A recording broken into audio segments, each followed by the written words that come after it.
Non. Ok. Non. Ok. Ok. Non. Ok Nadine, t'as retrouvé le moral on dirait. Tu fais quoi, t'es sur Tinder? Non, Tinder, j'ai arrêté ça depuis que j'ai trouvé l'amour.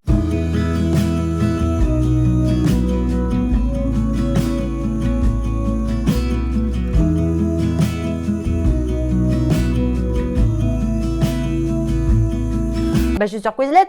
Depuis ta vidéo là-dessus, là, j'ai découvert, c'est chambé. Dans une précédente vidéo, je vous avais parlé de l'application Quizlet, qui, à mon sens, est ce qui se fait de mieux en matière de répétition espacée. Je reviens avec une nouvelle vidéo sur Quizlet, mais cette fois, on va essayer de savoir comment en tirer le meilleur, comment la rendre encore plus efficace. Donc, si vous n'avez pas vu la première vidéo sur Quizlet, je vous suggère fortement de la visionner dans un premier temps avant de revenir à celle-ci. Alors, dans un premier temps, je vais vous parler d'ergonomie et de simplicité d'utilisation. Comme beaucoup de gens le savent, autrefois j'utilisais plutôt Memrise, mais Quizlet m'a séduite parce qu'il est infiniment plus rapide, c'est beaucoup plus facile d'accès, beaucoup plus rapide à mettre en place. En plus, on a du TTS, on n'a pas besoin d'aller télécharger de l'audio. Enfin bref, tout est hyper simple d'utilisation et c'est un bonheur. On peut créer les listes presque instantanément pendant qu'on est dans son cours de langue et ça c'est vraiment génial. Alors si j'étais autrefois habituée à prendre une cinquantaine, soixantaine de mots de vocabulaire par semaine, et bien grâce à Quizlet, j'ai pu mettre les bouchées doubles et passer maintenant à environ 110, 120 mots par semaine.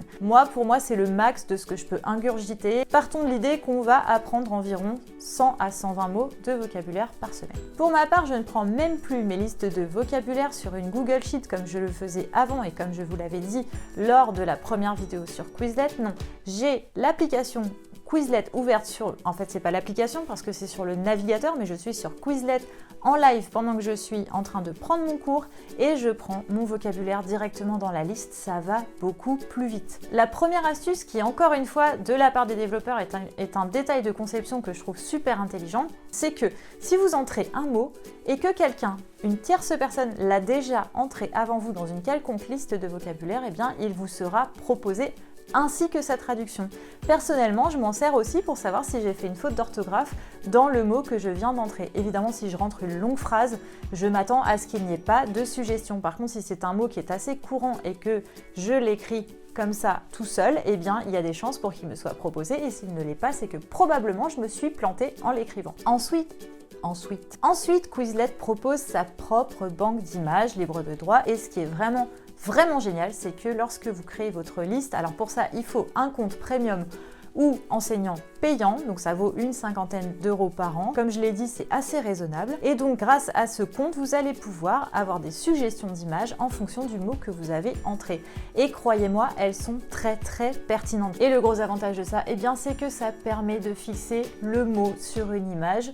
Coucou les personnes à mémoire visuelle. Pour ce qui est de l'apprentissage à proprement parler, tout dépend du nombre de mots que vous allez devoir apprendre comme je vous l'ai déjà dit. Mais il y a des moyens de faire en sorte que ça se passe de manière fluide et que ce soit très efficace. Sachez que dans les listes, vous pouvez paramétrer un certain nombre de choses, à savoir si vous êtes interrogé dans les deux langues, c'est-à-dire en français et dans votre langue cible ou l'inverse ou les deux. Et vous pouvez aussi cocher les mots que vous voulez exclusivement apprendre de manière à ce que l'application ne vous interroge pas sur les autres. Alors ça, pour s'organiser, c'est vraiment très cool. Vous pouvez en faire deux utilisations a priori.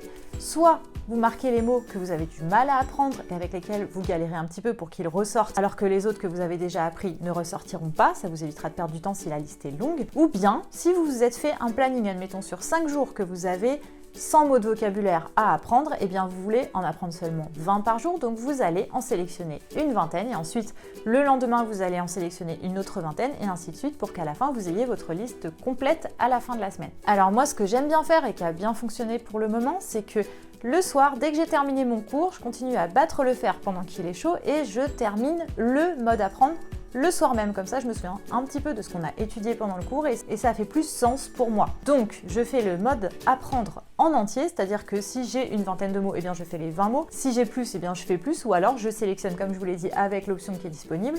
Je fais le mode apprendre en entier et à la suite de ça, eh bien s'il y a encore des mots réfractaires, je les étudie à l'aide des cartes. Donc les cartes, c'est un système, comme je vous l'ai déjà dit, de flashcards, c'est tout simple.